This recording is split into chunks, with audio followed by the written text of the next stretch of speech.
Mga biktima sa bagyong Odette nga tagalungsod sa Cordobacan sa mga panimay, partially damaged, midagsa sa gabi, evacuation center ganyan buntag aron mo dawat sa mga relief goods. Apan ang schedule sa distribution alas 5 pa di ay sa hapon. Si Luan Merondina sa report. Nagbagulbol nga namiya sa Gabi Evacuation Center kining mga taga-barangay Ibabaw human masayod nga wa di ay schedule sa distribution sa mga relief goods karong buntaga. Silang tanan may dalang mga kupon nga magpamatuod nga lakip sila sa mga makadawat og hinabang. Pero ang hatas mo alas 8 may mga dire. Pero pag kanina mo dire nagkagubot kay ang sulti nila launa pa na sa hapon. Muna ang bubay ko no, bats ko no, pag-ugma na po ko no. Gihatag lang kuan sa schedule nga manghatag kuno sa kuan lagi ng ayuda nya. Abot na mo nga ri. Puspon naman po kuno nya, giabsinan ba namo sa among trabaho. Sayang king adlaw.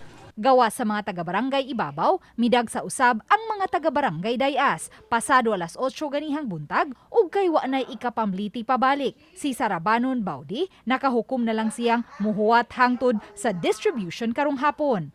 Ang pangutana karon kay wa mami pamliti. Mag-height mi pirting layo Nya high blood ko. Og mamatay ko. Unsa man ang ayuda bugas ra og kuan, dilata. Dili di na kwarta. Ang Municipal Administrator Designate sa lungsod nga si Hera Padillo Palsario misusi sa dapit ug maoy mipasabot sa mga tao.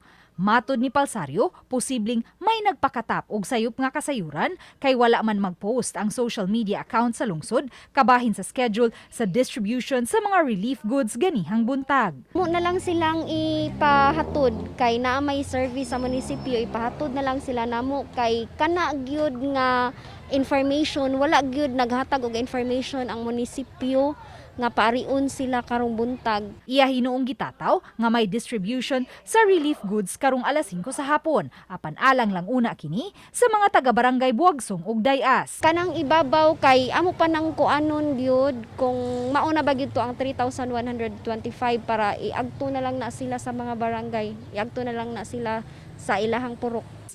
Niadtong Lunes, una nang nahatagan og mga relief goods ang moabot sa 2,049 ka mga partially damaged households nga taga-barangay Gabi, Pilipog, Kogon ug Dapitan. Wala pa usay schedule kung kanusa usab mahatag ang financial assistance alang kanila.